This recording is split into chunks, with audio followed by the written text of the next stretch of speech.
இந்த காவிரி விவகாரம் பற்றி சட்டப்படி இந்த பிரச்சனையை அணுகிறதுல நாம் உறுதியாக இருக்கிறோம், அதில் மாற்றமே இல்லை. இருந்தாலும் ஒரு அட்டெம்ப்ட் எடுத்து பார்க்கலாம்னு தோணுனது தான் அந்த பெங்களூர் விசிட். பகை நாடுகளை பேசி தீர்க்க பார்க்குறாங்க, பக்கத்து மாநிலத்தோட பேசி பார்த்தா என்னன்னு நினச்சேன்.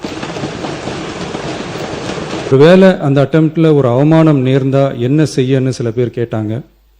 முன்ன பின்ன பேப்பர் படிச்சிருந்தா நாட்டில் என்ன நடக்குதுன்னு தெரிஞ்சிருக்கும்.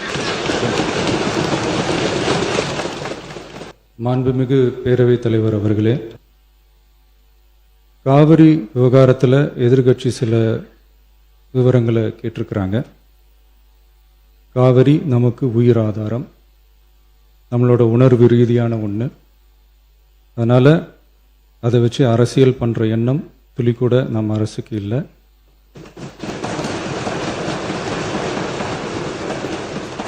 அதுக்கான அவசியமும் இல்லை.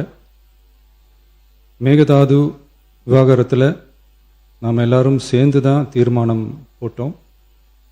அதை நேர்முக கடிதமாக மாண்புமிகு பிரதமர் அவர்களுக்கும் அனுப்பி வச்சிருக்கிறோம். அதோடு நாம் அப்படியே இருந்துடல.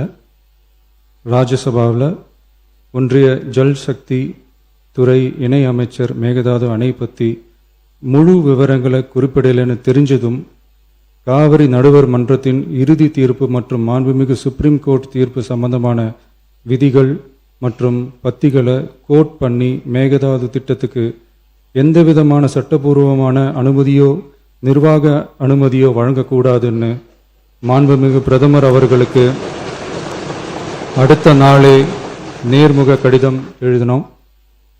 காவிரி நதிநீர் பங்கீட்லேயும் சரி, மேகதாது அணை கட்டுற முயற்சிகளை தடுக்கிறதுலையும் சரி, தமிழ்நாட்டோட உரிமையை நம்ம அரசு கொஞ்சம் கூட விட்டு தரவே தராது. அதுதான் நம்மளோட நிலைப்பாடும்.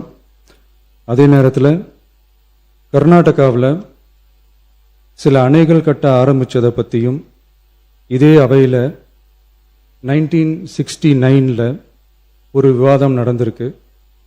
அப்போது நீர்வளத்துறை அமைச்சராக இருந்தது யார்? அப்போ அணை கட்ட விட்டது ஏன்னு கேட்டு அந்த மாதிரி சீப் பாலிடிக்ஸ்லாம் நான் பண்ண விரும்பலை.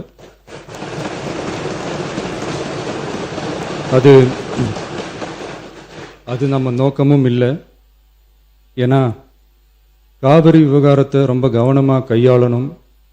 எந்த கட்சி ஆளுகிறது, எந்த கட்சிக்கு பெருமை, யாருக்கு பெருமைன்னெலாம் பார்க்கக்கூடாது. இது தமிழக மக்களுடைய பிரச்சனை அப்படின்னு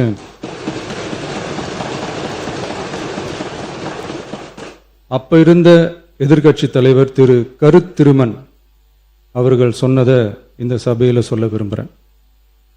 காவிரி பிரச்சனையில் சம்பந்தப்பட்ட 2 மாநிலங்களும் ஒன்றிய அரசும் உட்கார்ந்து முடிவெடுக்கணும்னு 1969 இந்த சபையில் பேசியிருக்கிறாங்க. அதுக்கப்புறம் நிலைமை வேறு மாதிரியெல்லாம் போயிடுச்சுன்னும் நம்ம எல்லாருக்குமே தெரிஞ்சது தான். சட்டப்படி இந்த பிரச்சனையை அணுகிறதுல நாம் உறுதியாக இருக்கிறோம், அதில் மாற்றமே இல்லை. இருந்தாலும் ஒரு அட்டெம்ப்ட் எடுத்து பார்க்கலாம்னு தோணுனது தான் அந்த பெங்களூர் விசிட். அப்படி ஒரு விசிட் பற்றி ஃபஸ்ட்டு யோசித்து கேட்டதும் நான் தான். நாம் பெங்களூர் போக நினச்சதை பற்றி பல ஒப்பீனியன்ஸ் வந்துச்சு. நாம் போக நினச்சதுக்கு காரணம், ஒருவேளை இந்த பிரச்சனை தீர்க்கறதுக்கான ஒரு பாசிட்டிவ் சைன் கிடைச்சா நல்லா இருக்குமேன்னு ஒரு எண்ணத்தில் தான். இன்றைய காலத்தில் பகை நாடுகளை பேசி தீர்க்க பார்க்குறாங்க, பக்கத்து மாநிலத்தோட பேசி பார்த்தா என்னன்னு நினச்சேன்.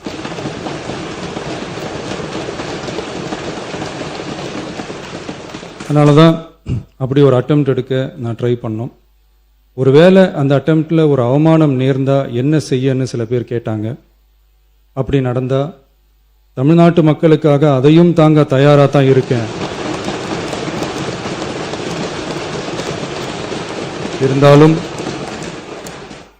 இருந்தாலும் நம்ம மேலே அன்பு காட்டின அத்தனை பேருக்கும் என்னோட நன்றிகள். இந்த காவிரி விவகாரம் பற்றி மாண்புமிகு நீர்வளத்துறை அமைச்சர் அவர்கள் உரிய விளக்கம் அளிப்பார். அதே மாதிரி காவிரி பிரச்சனையால் பாதிக்கப்பட்ட விவசாயிகளுக்கான அந்த இன்சூரன்ஸ் பிரீமியம் அரசே கட்டுறதை பற்றி கேட்டிருந்தாங்க. அதுக்கான விரிவான பதிலை மாண்புமிகு விவசாய அமைச்சர் அவர்கள் தருவார். அப்புறம் இந்த குறுவை சாகுபடிக்கு அந்த நிவாரண தொகுப்பு பற்றி எதிர்க்கட்சியிலேருந்து கேட்டிருந்தாங்க. அந்த குறுவை சாகுபடிக்கு அந்த நிவாரணம் ஏற்கனவே கொடுத்தாச்சு, வழங்கியாச்சு. இது அரசியலே நாங்கள் தான் அப்படின்னு சொல்லிக்கிறவங்களுக்கு இது எப்படி தெரியாமல் போச்சுன்னு எனக்கு தெரியல.